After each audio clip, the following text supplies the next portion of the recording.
ఓం శ్రీ మాత్రే నమః. ఈ సంవత్సరము పరాభావన శ్రీ పరాభావనామ సంవత్సరం అయితే 2026. ముందుగా ప్రజలందరికీ నమస్కారం. ముందుగా మనం తెలుసుకోబోయేది మన రాశి ఫలితాల గురించి. ఈ రాశి ఫలితాలు ఎలా ఉంటాయంటే జన్మ నక్షత్రము నామ నక్షత్రము ఉంటుంది.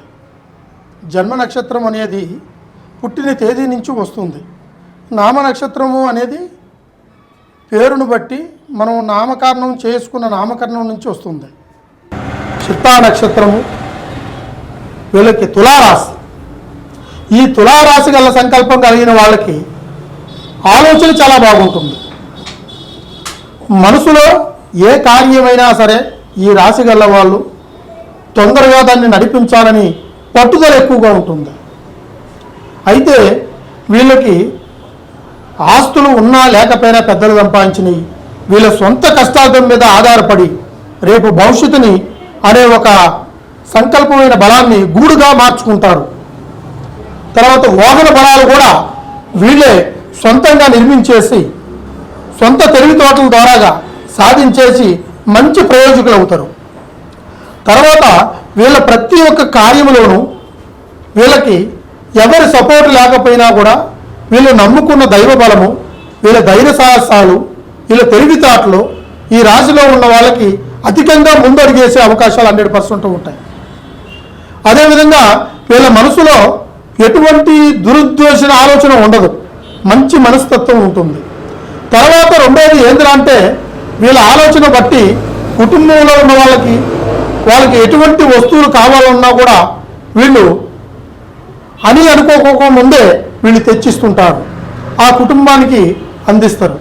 అదేవిధంగా ఈ రాశి గల వాళ్ళు ఈ స్థానంలో ఉన్నా సరే లేకుంటే మన ఇండియాలో లేకోకుండా విదేశ ప్రయాణాలకి జాబ్ పర్పస్లో పోయిన వాళ్ళకి కానీ వాళ్ళకి మంచి భవిష్యత్తు ఏర్పడుతుంది. తర్వాత అధికారంలో నిలబడతారు, ప్రజల్లో మంచి మార్పు ఏర్పడుతుంది. కుటుంబంలో మిమ్మల్ని చూసి మంచి స్పందన కూడా ఏర్పడే అవకాశాలు ఉన్నాయి. జాతక బలాలనే కాదు, మీ కుటుంబంలో రాసిన రాత బలాలను కూడా మీరు రాయగలిగేంత శక్తి తులారాశి గల వాళ్ళకు ఉంది. ఎందువల్ల అంటే ఆ దైవ సంకల్పమైన ధనలక్ష్మి దేవత మీ చేతిలో నిలకడగా నిలబడే ఒక సంకల్ప బలాన్ని ఇస్తుంది. ఈ తులారాశి గల వాళ్ళు ఎక్కువగా వెంకటాచలపతిని ఎక్కువ పూజించాలి, బాలాజీని. అలాగే వాళ్ళకి 7 శనివారాలు ఒక్క పొద్దులు ఉండాలి. ఈ 7 శనివారాలు ఒక్క పొద్దులు ఉంటే మీ మనసులో అనుకున్న కార్యాన్ని ఖచ్చితంగా అది నెరవేర్చుకోగలుగుతారు.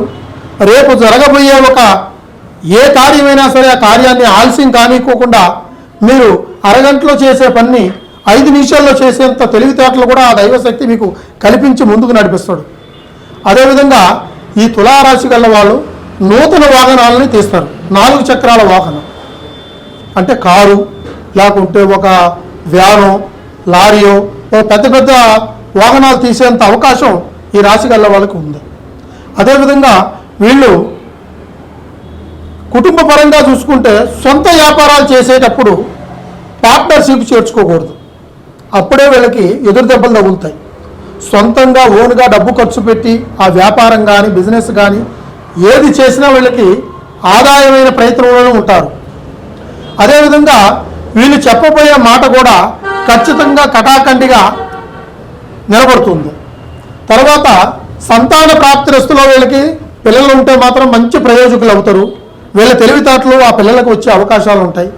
తర్వాత కుటుంబ పరంగా చూసుకొని ఈ దారిని వదిలిపెట్టి ఇంకో దారిలో పోవాలన్నా కూడా వీళ్ళు 4 గడియలు ఆలోచించే అడిగేస్తారు. వీళ్ళకి రాజకీయ పరంగా కావచ్చు, లేకుంటే సినీ రంగంలో కావచ్చు, లేకుంటే వాళ్ళకి చిన్నపాటి ఉద్యోగస్తులలో కావచ్చు మంచి మార్పు, మంచి స్పందన ఏర్పడే అవకాశం ఉంటుంది. ప్రజల నుంచి కూడా మంచి ఏర్పాట్లు అనేది వీళ్ళకి ఏర్పడతాయి.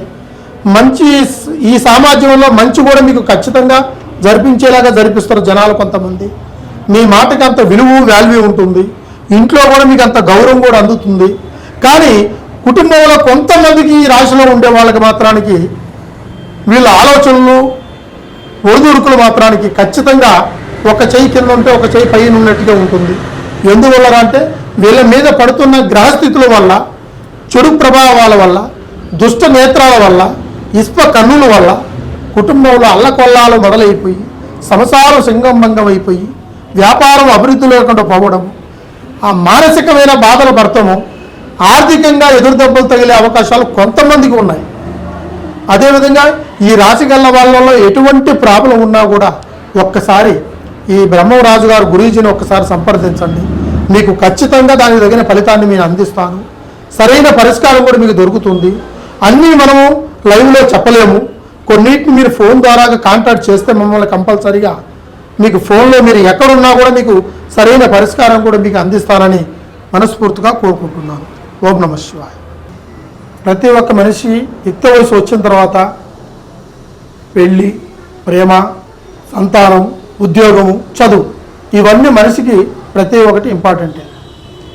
వాడు జీవితంలో ఎంచుకున్న మొదటిది చదువు, మూడో నేత్రం. చదువుకుంటేనే మనకి అన్ని సమస్యలకి పరిష్కారం దొరుకుతుంది. రేపు ఏమి చేయాలన్నా ఎక్కడికి పోయినా కూడా మనకి ధైర్య సాహసాలు చదువు నుంచే ఏర్పడతాయి. తెలివితేటలు అంటే చదువు లేని వాడికి కూడా తెలివి ఉంటుంది. కానీ చదువుకుంటే మాత్రానికి రేపు భవిష్యత్తుని ఏ విధంగా మార్చుకోగలుగుతామన్న ఆలోచనలు కూడా వాళ్ళకి ఏర్పడతాయి. చదువుకి ముఖ్యంగా జ్ఞాపక శక్తి ఇంపార్టెంట్.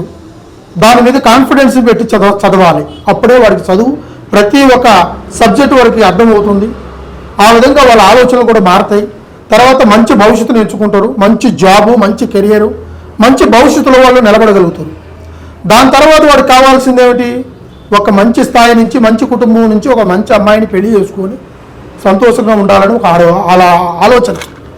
ఆ ఆలోచన ఎలా ఉండాలి అంటే మీకు రాబోయే వధువు కూడా మీకు అనుకూలంగా చూసుకోవాలి. అంటే మన స్తోమత ఎంతవరకు ఉంటుందో అంతవరకు ఆలోచనలో ఉండాలి. ఇక చదువు అనేది ఆలోచన అంటే కొంతమంది అమ్మాయిలు చదువుకోవచ్చు, చదువుకోవచ్చు. కానీ సంసారం కలిగింది అంటే తెలివితేటలు, పెద్దలు చెప్పిన మాటను అంగీకరించిన స్త్రీని చేసుకుంటే కంపల్సరిగా మీ భవిష్యత్తులో కష్టాలున్నా కూడా రేపు భవిష్యత్తులో మంచి రోజులు రాబోతాయి. అదేవిధంగా మీకు ఈ యొక్క సంతానం అనేది సంకల్ప బలం కూడా కలుగుతుంది. అయితే కొంతమందికి పెళ్ళిళ్ళు కాకోకుండా ఎన్ని సంబంధాలు వచ్చినా కలవకోకుండా ఉంటూ బాధపడుతుంటారు కొంతమంది. అది అమ్మాయిలు కానీ అబ్బాయిలు కానీ. అయితే వీళ్ళకి జాతక దోషాలు ఉండొచ్చు, లేదంటే వేరే ఇతరుల కారణాలు ఉండొచ్చు, లేకుంటే ఆరోగ్య సమస్యలు ఉండొచ్చు. ఇటువంటి సమస్యలు కూడా కొంతమందికి ఉంటాయి. అదేవిధంగా పెళ్ళైన తర్వాత కూడా కొంతమందికి సంతానం కలగకోకుండా పోవడము, సంతానం నుంచి మనశ్శాంతి లేకుండా పోవడము, కలిగిన సంతానం కలిగినట్టుగా పోవడము, గర్భంలోనే నీరే కరిగిపోవడము, ఇలాంటివి కూడా కొన్ని ప్రాబ్లమ్స్ కొంతమందికి ఉంటాయి. అదేవిధంగా కొంతమంది అయితే ప్రేమించి పెళ్లి చేసుకోవాలనుకుంటారు. ఈ ప్రేమ పెళ్ళిళ్ళు చేసుకోవాలని ఎంతవరకో కొంతమందికి ఆలోచనలు ఉంటాయి. ప్రేమ అనే 2 అక్షరాలకి ఆ భగవంతుడు ఇచ్చిన 3 మూల బంధం. ఈ బంధాన్ని ఒక ప్రేమగా మార్చుకున్న తర్వాత ఆ కుటుంబంలో ఇరువురు సంతోషంగా ఇష్టపడి వాళ్ళ ఆలోచనలు కరెక్ట్గా నిలబెట్టుకొని ఉంటే మాత్రానికి ఖచ్చితంగా వాళ్ళకి బలమైన స్థానంలో ఆ ఒక పెళ్లి కార్యక్రమం జరిగి వాళ్ళ కుటుంబంలో ప్రేమ వివాహం సంతోషంగా విజయవంతంగా జరుగుతుంది. వాళ్ళు మొదట్లోనే తప్పుడు అడుగులు వేసేసి తెలివితేటలు మీరిపోయి ఒకరినొకరిని అపార్థం చేసుకొని ఒకరి మీద ఒకరి ఇంట్రెస్ట్ లేకోకుండా కుటుంబంలో ఇబ్బందులు పడుకుంటూ ఉన్న వాళ్ళైతే మాత్రం కంపల్సరిగా ఈ ప్రేమ పెళ్ళిళ్ళు సాగు దాకా తీసుకెళ్తాయి. పరిష్కారం ఏమీ దొరకదు. ప్రేమించిన వ్యక్తికి ఇక వాడికి పెళ్లి కాకుండా పోవడమో, వాడు బానిస అయిపోవడమో, లేకపోతే ఏదో ఒక మత్తు పదార్థానికి దూరం అయిపోతుంటాడు. అదేవిధంగా స్త్రీ కూడా తప్పుడు ఆలోచనలు పెట్టుకొని తప్పుడు మార్గాలు పోయి చెప్పుడు మాటలని తను ఏ పెళ్లి చేసుకున్నా కూడా తన గురించి ఆలోచించి తన కెరియర్ని చెడగొట్టుకొని బాధపడే వాళ్ళు కొంతమంది ఉంటారు. మనసులో ఉన్న విషయాన్ని బయట చెప్పుకోవడానికి ధైర్యం సరిపోదు. ఇటువంటి ఇబ్బంది కలిగే వాళ్ళ ప్రేమ వల్ల కూడా ఉంటారు. అదేవిధంగా ఈ ప్రేమ, పెళ్లి, సంతానం ఈ 3 మనిషికి ముఖ్యంగా భవిష్యత్తులో ఉంటాయి. దీనికంటే ముందు వృత్తిపరంగా ధర్మాన్ని పాటించేసి వారి కుటుంబాన్ని రక్షించుకోవాలనుకున్న తెలివితేటలతో రూపాయి సంపాదించుకునే మార్గాన్ని మనిషి ప్రతి ఒక్క మనుగడ సాధించాలి. ఆ మనుగడలో నీకు ఉద్యోగం కావచ్చు, నువ్వు చేతనైన పని ఏ పని చేసుకున్నా ఆ రూపాయి నీ కష్టార్జితమే. దాన్ని పొదుపు చేసుకునే విధానం కూడా నువ్వు చూసుకోవాలి. అప్పుడే నీ జీవితం గమ్యానికి చేరుకుంటుంది. ఈరోజు రూపాయి ఉంది కదా అని అధికంగా ఖర్చు పెట్టావంటే ఆ రూపాయి కోసం నువ్వు ఎన్ని మెట్లు ఎక్కుతావో, ఎన్ని మెట్లు దిగుతావో, దిగజారుతావో, ఎంతమంది దగ్గర అవమానం పడతావో అది ఒక్కసారి నువ్వు గుర్తుపెట్టుకోవాలి. అదేవిధంగా ఇది డబ్బు సమస్యే కాదు, రేపు నీ ప్రెస్టేజ్ సమస్య కూడా, రేపు నీ జీవితంలో నిన్ను నమ్ముకున్న వాళ్ళు కూడా నిలబడాలి. నీ జీవిత గమ్యాన్ని చేరుకోవాలంటే ఇవన్నీ నీకు చుట్టుపక్కలగా అల్లుకోరు కట్టుకున్న గూడు లాంటిది.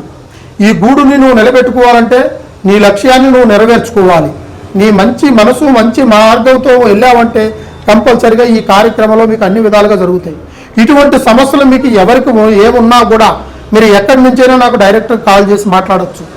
ఈ కింద కనబడుతున్న కాంటాక్ట్ నెంబర్ని కాంటాక్ట్ చేస్తే మీకు ప్రేమ, పెళ్లి, సంతానం, ఉద్యోగము, కుటుంబ సమస్యలు, తర్వాత ఆరోగ్య సమస్యలు, మీకు ఎటువంటి చెడు ప్రభావాలు ఉన్నా, మీకు ఎటువంటి జాతక బలాల్లో దోషాలు ఉన్నా ప్రతి ఒక్కటి నేను దాన్ని జాతక చక్రం వేసి చూసి మీలో ఉన్న ముందు జరగబోయే మనుగడను దాన్ని చూసి నేను ఖచ్చితంగా దాన్ని పరిష్కారం చేస్తాను. ఒక్కసారి మమ్మల్ని సంప్రదించండి. సర్వే జనా సుఖినో భవంతు. ఓం నమః శివాయ.